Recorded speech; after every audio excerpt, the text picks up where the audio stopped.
Om Swastiastu, Namo Buddhaya, Salam Kebajikan, Rahayu.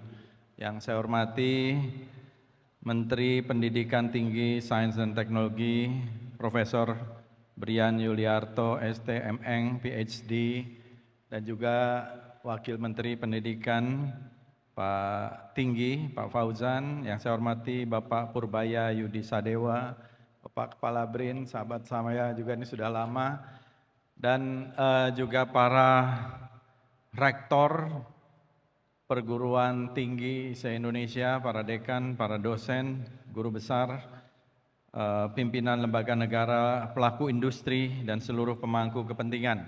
Bapak-bapak, ibu-ibu hadirin sekalian, saya diminta untuk berbicara mungkin tidak banyak tentang kebudayaan, tapi kebudayaan itu memang aspeknya sangat luas sekali. Termasuk di dalam kebudayaan itu adalah sejarah, ya. Sejarah tentang ekonomi ini juga menjadi bagian dari kebudayaan. Dan karena temanya ini terkait dengan strategi kemandirian ekonomi dan kesejahteraan Indonesia, saya kira saya akan mendekati ini dari perspektif bagaimana kita menghadapi berbagai tantangan-tantangan ekonomi dari waktu ke waktu, dan juga terutama bagaimana pengalaman-pengalaman dan pelajaran-pelajaran berharga untuk komplementer terhadap apa yang disampaikan oleh Pak Purbaya tadi, ketika kita menghadapi terutama gejolak termasuk konflik yang pernah kita hadapi. Saya membawa buku yang ditulis oleh Bapak Prabowo Subianto, Presiden kita, tapi ini 22 tahun yang lalu. Judulnya adalah Kembalikan Indonesia, haluan baru keluar dari kemelut bangsa. Jadi buku ini dibuat tahun 2004, kebetulan saya salah satu editornya bersama Pak Farid Gaban waktu itu. Pemikiran-pemikiran dari Bapak Presiden sekarang itu sebenarnya tidak terlalu jauh berbeda dari apa yang pernah ditulis di tahun 2024, yaitu bagaimana mengembalikan kemandirian, kedaulatan bangsa, baik di bidang politik, di bidang ekonomi, dan juga tentu saja di bidang kebudayaan. Bapak-bapak, ibu-ibu hadirin sekalian, kalau berbicara tentang ekonomi, saya sedikit banyak pernah belajar juga di London School of Economics, tapi tidak seperti Pak Purbaya, saya belajarnya economic development gitu ya. Dan juga studi pembangunan dari dosen-dosen saya, Robert Wade, pernah langsung juga diajar oleh Amartya Sen, oleh Joseph Stiglitz, dan juga beberapa ekonom-ekonom yang umumnya alirannya, mazhabnya itu kira-kira strukturalis ya, agak berbeda dengan yang neoliberalis. Nah, saya kira kemudian dari situ saya menulis tentang IMF, The IMF Game, dan juga disertasi saya S3 itu tentang sejarah pemikiran ekonomi kerakyatan Muhammad Hatta, perspektif dari sejarah maupun dari pemikiran, dari filsafat. Bapak-bapak dan ibu-ibu hadirin sekalian, kalau kita melihat apa yang terjadi di dunia sekarang ini secara geopolitik, itu merupakan sesuatu yang selalu menjadi fluktuasi, terutama karena adanya konflik, adanya gejolak yang tentu akan selalu berpengaruh kepada seluruh sektor, termasuk juga dengan sektor ekonomi. Dan gejolak-gejolak itulah yang saya kira perlu menjadi pelajaran sejarah. Saya kira saya ingin langsung saja melihat bagaimana ketika kita awal kemerdekaan dulu, kita menghadapi dua sistem ekonomi yang kata buke, itu adalah ekonomi kolonial dan ekonomi kerakyatan. Muhammad Hatta sebagai salah seorang pemikir ekonomi ketika itu sudah melihat bahwa krisis yang terjadi dengan kapitalisme, dan ini ditulis oleh Bung Hatta di awal tahun 30-an, itu sangat berpengaruh termasuk kepada seluruh struktur ekonomi yang ada. Kita menghadapi dua struktur ekonomi tadi, ekonomi kolonial dan yang sangat ekstraktif dan kapitalis, dan ekonomi rakyat yang berada di bawahnya. Dengan struktur ekonomi yang ketika itu juga kalau kita lihat pembagian di dalam masyarakat kita, ada masyarakat Eropa, masyarakat waktu itu yang privilege-nya besar, ya di level kedua, level ketiga, baru di level keempat adalah masyarakat bumi putra, ya pribumi yang juga disebut inlander. Nah, karena itulah kemudian ketika para founding fathers kita ini memilih untuk seperti apa ideologi ekonomi kita, pilihannya itu sangat sederhana ketika itu. Pilihan ekonomi kapitalistik atau ekonomi sosialistik atau komunistik dengan command economy atau free enterprise. Tetapi yang dipilih adalah satu sistem yang sama sekali unik yang kemudian dirumuskan oleh pasal 33 Undang-Undang Dasar 1945 yang benar-benar sekarang ini menurut saya ingin diimplementasikan di bawah komando Bapak Presiden Prabowo Subianto. Jadi kalau kita lihat selama ini apa yang disampaikan, apa yang kita retorikkan itu sebenarnya tidak terlalu bisa diimplementasikan karena ekonomi kita tidak sesuai antara apa yang diperintahkan oleh konstitusi dengan apa yang dijalankan. Dalam ekonomi konstitusi kita jelas sekali pasal-pasalnya, pasal 33 Undang-Undang Dasar 45, koperasi, kemudian ada campur tangan negara, state intervention, dan juga bagaimana bumi, air, dan kekayaan alam yang terkandung di dalamnya dikuasai oleh negara untuk sebesar-besar kemakmuran rakyat. Kalau kita lihat di dalam ekonomi yang sangat kapitalistik, tentu tidak boleh ada campur tangan negara. Dan inilah yang tarik-menarik yang selalu terjadi dari dulu hingga saat ini, hingga sekarang ini. Bagaimana kita selalu dihadapkan dengan residu kolonialisme yang panjang. Terutama karena kita adalah negara yang secara sumber daya alam luar biasa banyaknya.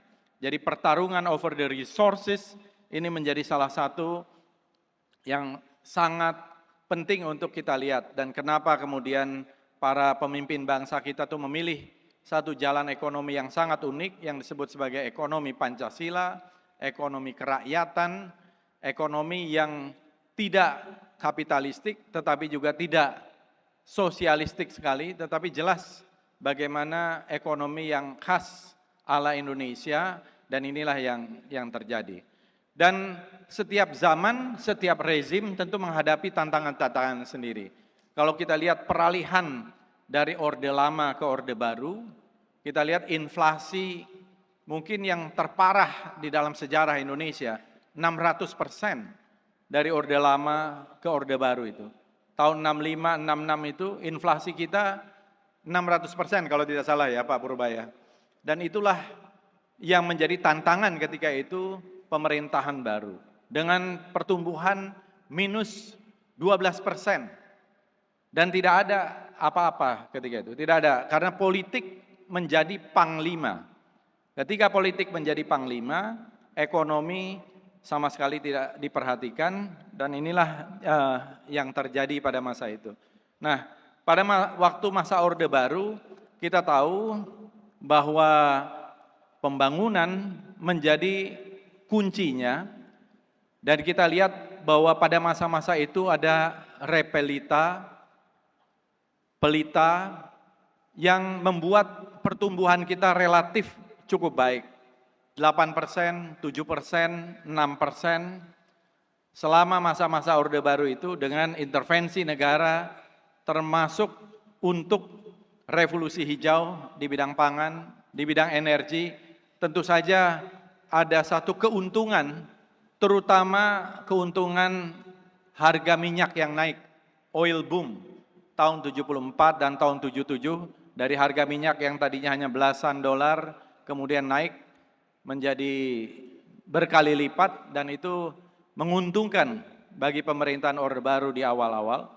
Tetapi kita lihat secara konsisten dari pelita ke pelita, pertumbuhan sangat konsisten. Dan bahkan oleh Joseph Stiglitz, ya, pemenang hadiah Nobel, dikatakan bahwa Indonesia berhasil di dalam program pengentasan kemiskinan. Dari yang tadinya 65% pada tahun 1975 menjadi tinggal 14 atau 15% pada tahun 1995. Kalau kita lihat di awal tahun 90-an, seluruh indikator-indikator yang ada itu bisa kita lihatnya di slide ini, semuanya relatif termasuk baik gitu ya. Bahkan Indonesia dikategorikan sebagai the East Asian Miracle. Indonesia dikatakan sebagai high performing Asian economies, newly industrializing economies. Ya, kalau kita ingat, saya kira sebagian besar kita berada pada zaman-zaman ini, semuanya indikatornya dikatakan seperti itu. Dan kita tinggal sedikit lagi menuju take off atau lepas landas pada masa itu. Tetapi apa yang terjadi? Kemudian pada tahun 1997, terutama pada tanggal 2 Juli tahun 1997 terjadi krisis moneter di Thailand karena default utang swasta yang jatuh tempo.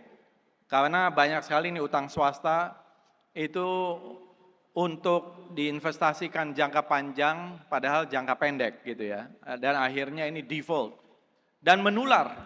Ada efek contagious effect ke Indonesia, ke Korea Selatan dan bahkan ke kawasan yang ada di sekitarnya.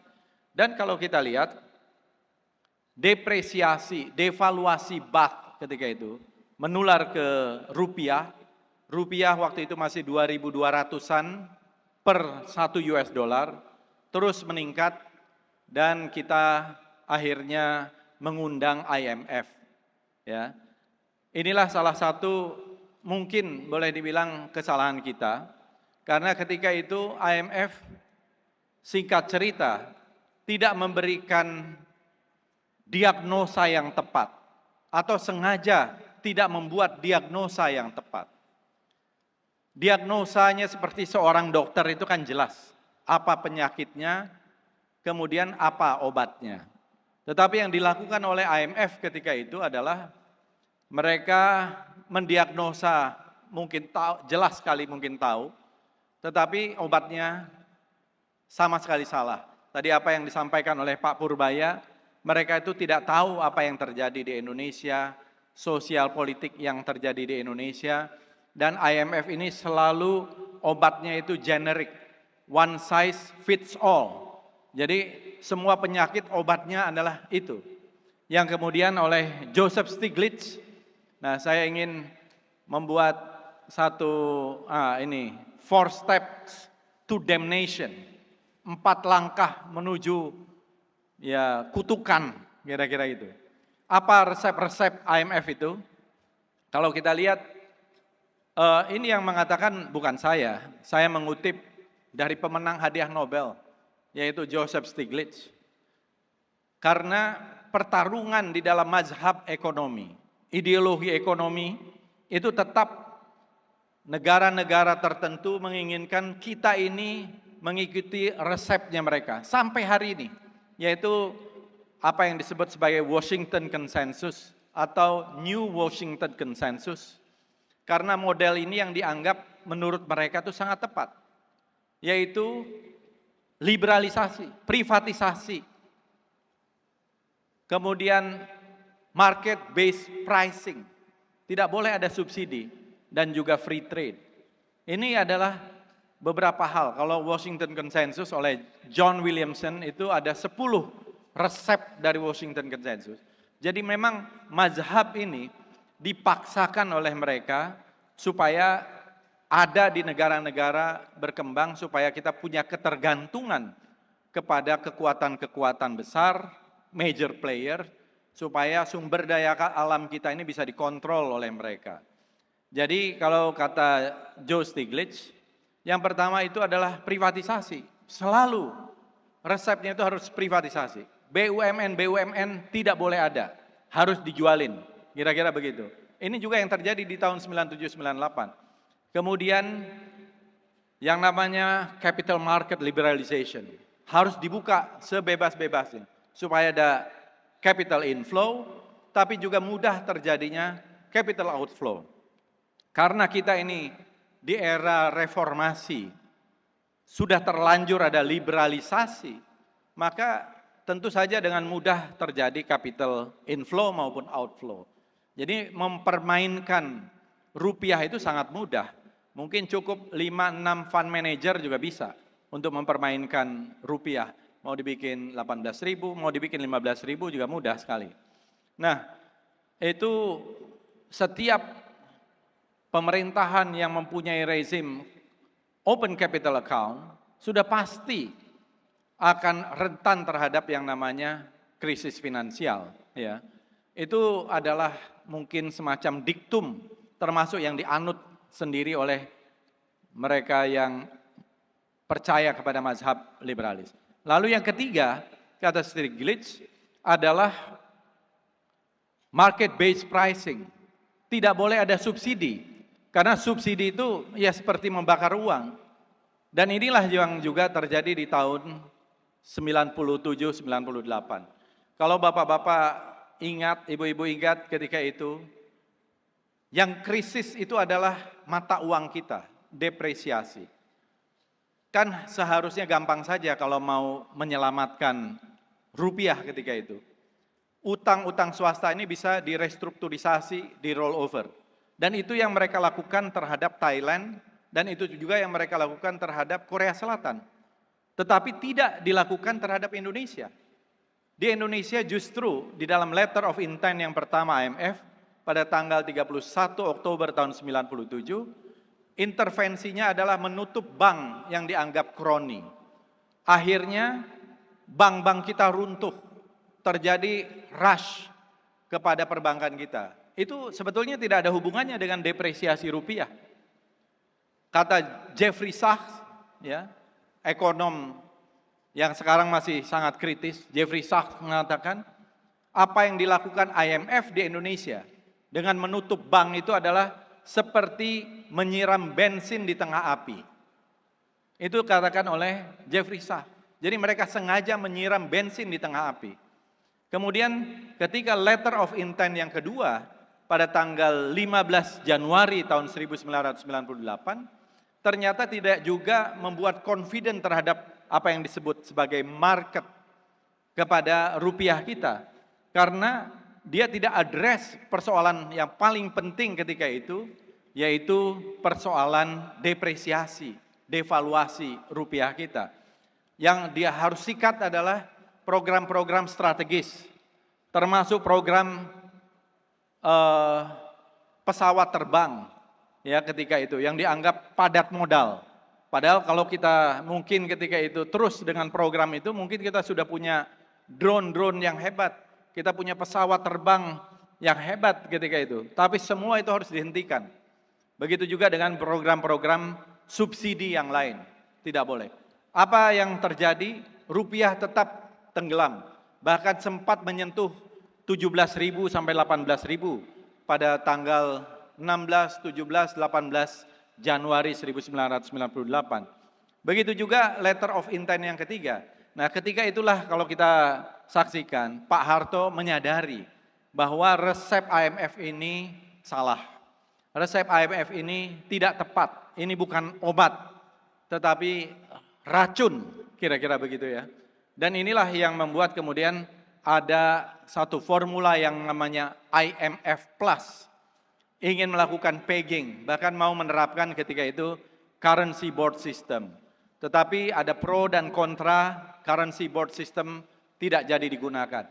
Ketika kita mau menggunakan currency board system itu, berbagai pimpinan negara di negara-negara barat itu khusus banyak yang datang menelpon, bahkan Walter Mondale, mantan wakil presiden Amerika, juga datang untuk membujuk Pak Harto untuk tetap dengan ikut apa yang dikatakan oleh IMF dengan structural adjustment-nya dan lain-lain itu. Dan kalau kita lihat, akhirnya kita waktu itu tetap tunduk dan kehabisan waktu. Pada tanggal 4 Mei tahun 1998, IMF meminta pemerintah untuk mencabut subsidi, menaikkan harga BBM. Waktu itu masih memakai minyak tanah. Harga minyak tanah mencapai kenaikan 71%. Barulah kemudian demonstrasi terjadi. Dan ada penembakan terhadap mahasiswa Trisakti, kemudian dari krisis moneter menjadi krisis ekonomi, menjadi krisis politik ketika itu. Inilah yang disebut oleh Stiglitz tadi, dari pencabutan subsidi itu akan ada tahap 3,5. Tahap 3,5 itu adalah IMF riots. IMF triggered riots. Dan ini sudah terjadi di Amerika Latin sudah cukup banyak. Ada John Walton itu membuat satu studi selama 10 tahun di Amerika Latin. Begitu pencabutan subsidi itu bergejolak. Ada yang jatuh rezimnya, ada yang pergantian kabinetnya dan sebagainya. Jadi memang yang mereka harapkan 5 menit lagi, Pak. Ya, yang mereka harapkan adalah destabilisasi. Nah, kalau kita lihat, ini ada saya kutip pernyataan Managing Director IMF pada tahun 1999 ketika dia mengundurkan diri, bisa dicek, Michel Camdessus. Ini orang yang waktu tahun 98 itu berpangku tangan seperti ini ketika Pak Harto menandatangani ya. Itu dia mengatakan, we created the conditions that oblige Presiden Soeharto to leave his job. Jadi kami menciptakan satu situasi, kondisi untuk kejatuhan Soeharto. Jadi memang mereka, ekonomi ini tidak bisa dipisahkan dari politik. Tidak ada ekonomi yang bisa dipisahkan dari politik. Semua ekonomi itu pasti ada kepentingan politiknya. Dan karena itulah kalau kita lihat, inilah yang dikatakan oleh Camdessus, oleh Robert Rubin, waktu itu adalah Menteri Keuangan Amerika. Mereka mengatakan satu-satunya cara bagi Indonesia adalah regime change. Ya, makanya dia mengakui di dalam pidatonya, we created the conditions that oblige Presiden Soeharto to leave his job. Jadi ini juga diakui oleh editorial Asian Wall Street Journal pada tahun 99, bisa dicek juga.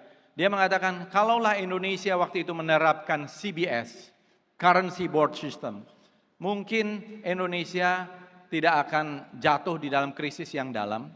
Tetapi ya kita akan melihat Soeharto akan tetap ada di situ, kira-kira gitu. Jadi sekali lagi, ekonomi sebenarnya tidak bisa dipisahkan dari politik. Bapak-bapak, ibu-ibu dan sekalian, kalau kita merefleksikan kembali apa yang dilakukan, 3 menit ya boleh. Apa yang dilakukan oleh Bapak Presiden, saya kira selama saya mengenal beliau lebih dari 35 tahun. Apa yang dipikirkan oleh Bapak Prabowo, Bapak Presiden kita adalah mengembalikan kepada relnya. Karena mandat konstitusi kita itu bukan hanya konstitusi politik, tapi juga konstitusi ekonomi. Jadi pasal 33 Undang-Undang Dasar 45 itu sebenarnya adalah suatu imperatif. Sifatnya itu adalah perintah gitu ya. Jadi kalau ada koperasi merah putih adalah menghidupkan kembali koperasi. Mungkin nanti di dalam tatanan manajemen, tata kelolanya dan lain-lain, ini yang perlu satu pendalaman. Kemudian campur tangan negara pada hajat hidup orang banyak dan juga BUMN. Ini juga perintah konstitusi. Begitu juga saya kira apa yang beliau lakukan pada 100 hari pertama dengan mengeluarkan satu PP bahwa hasil ekspor dari sumber daya alam kita ke luar negeri, uangnya harus masuk di dalam negeri. Itu sudah dibicarakan 20-30 tahun yang lalu. Dan saya kira itu tidak perlu menjadi seorang ekonom. Ini perlu seorang yang berakal sehat. Bagaimana kekayaan alam kita diekspor, tapi uangnya ditaruh di negara-negara tetangga kita. tidak masuk di dalam negeri. Itu hanya butuh satu lembar kertas saja untuk memutuskan, untuk mengembalikan supaya uang itu masuk ke dalam negeri. Begitu juga sekarang apa yang dikatakan sebagai under invoicing, transfer pricing, dan lain-lain itu sudah menjadi satu common practice yang selama ini saya kira di dalam mazhab neoliberalis dengan kepentingan-kepentingan kapitalistik yang merupakan yang pasti ujungnya adalah dalam tanda petik kolonialisme ekonomi itu. Karena mereka menginginkan negara-negara yang mempunyai sumber daya alam yang kuat itu tidak boleh melakukan hilirisasi. Bahkan negara-negara seperti Eropa dengan EUDR yang mereka katanya champion dalam demokrasi dan hak asasi manusia, membatasi kita untuk hilirisasi. Waktu saya di parlemen saya mengatakan memangnya kita tidak boleh melakukan downstreaming. Kita harus menjual barang mentah kita kepada Eropa. Jadi mereka sendiri sebenarnya mempunyai standar ganda. Dalam kata lain adalah munafik, kira-kira begitu ya. Bagaimana mereka dalam praktek-praktek hubungan ekonomi dan politik sebenarnya tidak sesuai dengan apa yang mereka advokasikan sendiri. Jadi Bapak-Bapak, Ibu-Ibu hadirin sekalian, terakhir sekali saya sebagai Menteri Kebudayaan tentu ingin juga menitip kepada para rektor bahwa kebudayaan kita ini sangat kuat. Kita ini adalah cultural mega diversity. Bukan hanya diversity, tapi mega diversity. Kekayaan budaya kita dari Sabang sampai Merauke itu luar biasa. Dan kita juga merupakan peradaban yang kuat. Dua narasi besar ini, mega diversity dan peradaban yang sangat kuat. Ini adalah juga modal budaya kita yang kedepannya bisa menjadi ekonomi budaya, cultural and creative industry. Ini adalah terminologi baru, CCI. Karena budaya ini adalah soft power kita dan mempunyai kontribusi sekarang ini budaya di dalam ekonomi dunia itu sekitar 6% lah kira-kira gitu ya. Dan karena itulah Amerika dengan Hollywood, India dengan Bollywood, Korea dengan Korean Hallyu. Nah kita harus ada juga Indonesian Waves. Karena sebelum pasal 33 Undang-Undang Dasar 45 tadi, ada pasal 32. Pasal 32 ayat 1 bunyinya adalah negara memajukan kebudayaan nasional Indonesia di tengah peradaban dunia. Jadi ada juga perintah, negara memajukan kebudayaan nasional Indonesia di tengah peradaban dunia dengan menjamin masyarakat dalam memelihara dan mengembangkan nilai-nilai budayanya. Sehingga kemudian kita mempunyai Undang-Undang Nomor 5 tahun 2017 dengan 10 objek pemajuan kebudayaan yang meliputi pelindungan, pengembangan, pemanfaatan, pembinaan. Dan kalau kita lihat, Bapak-bapak, Ibu-ibu hadirin sekalian, kebudayaan ini seringkali direduksi hanya seni. Padahal di dalam kebudayaan itu paling tidak ada 10 objek pemajuan kebudayaan, mulai dari bahasa, sastra dan tradisi lisan, manuskrip, ritus, pangan lokal, pengetahuan tradisional, adat istiadat, dan juga tentu seni dengan seluruh subsektornya. Dari seni ini, kalau kita lihat ada film, ada musik. Alhamdulillah film kita sekarang market share-nya 67%. Jadi sudah menjadi tuan di negeri sendiri. Jadi semakin susah film Hollywood masuk ke Indonesia ditonton oleh orang Indonesia. Kemudian di bidang musik 78% sekarang ini orang Indonesia lebih suka dengan musik Indonesia. Ini juga sudah menjadi tuan di negeri sendiri. Belum lagi situs-situs budaya, museum.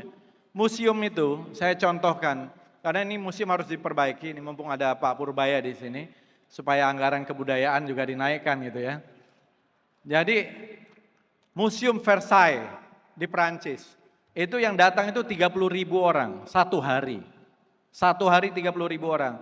Bayarnya itu 65 euro. Anggaplah 65 euro itu 1 juta rupiah.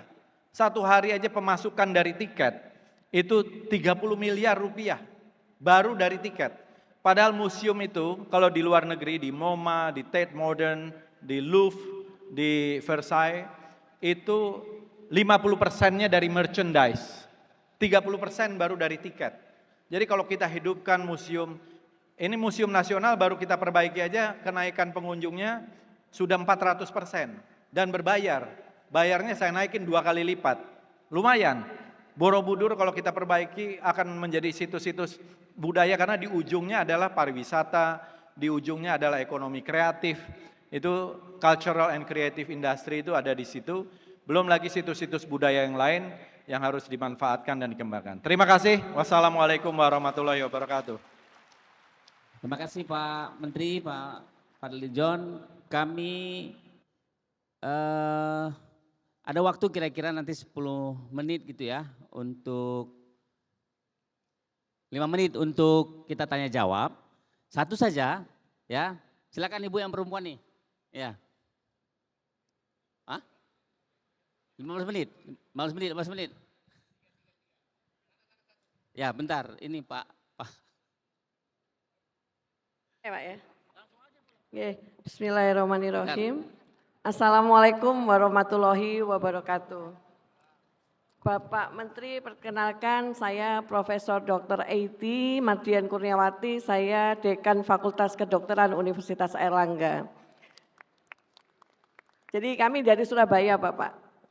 Alhamdulillah kami saat ini merupakan memimpin Fakultas Kedokteran yang nomor 2 tertua di Indonesia, dan kami juga mempunyai kebanggaan bahwa Fakultas Kedokteran UNER ini sekarang nomor 2 terbaik di Indonesia.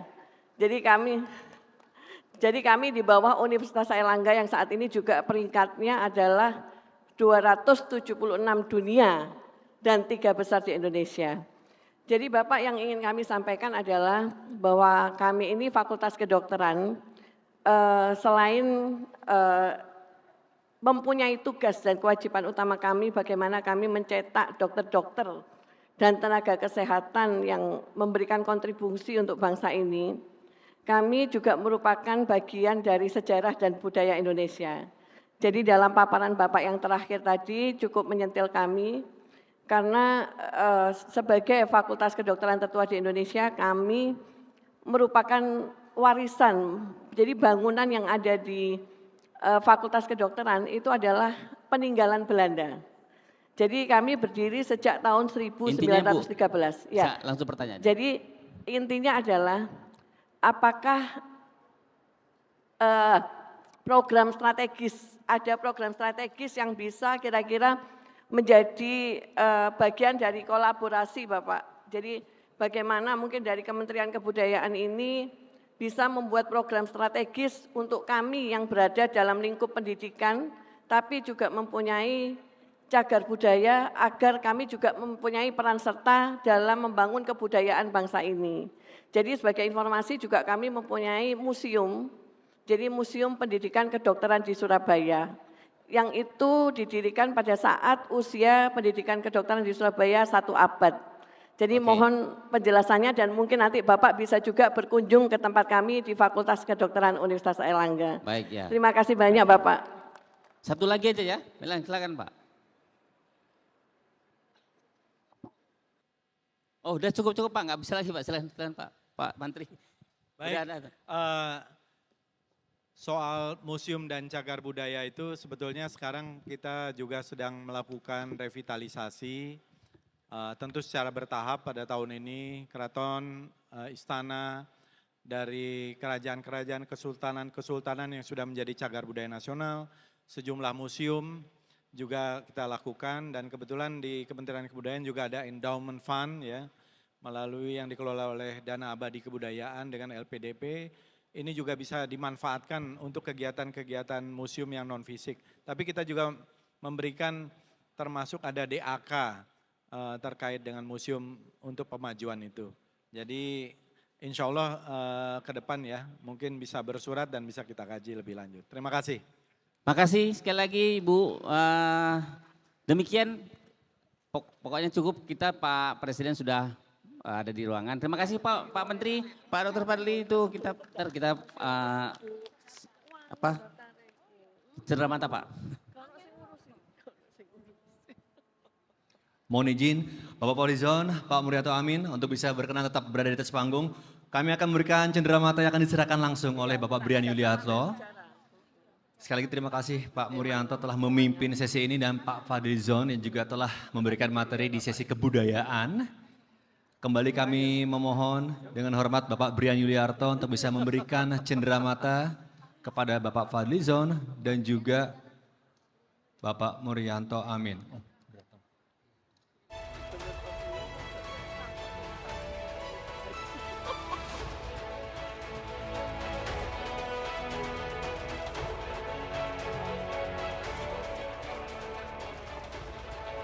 Terima kasih. Ya. Sekali lagi terima kasih Bapak Fadlizon, Bapak Brian dan juga Bapak Murianto Amin telah memimpin moderasi atau menjadi moderator pada sesi ini.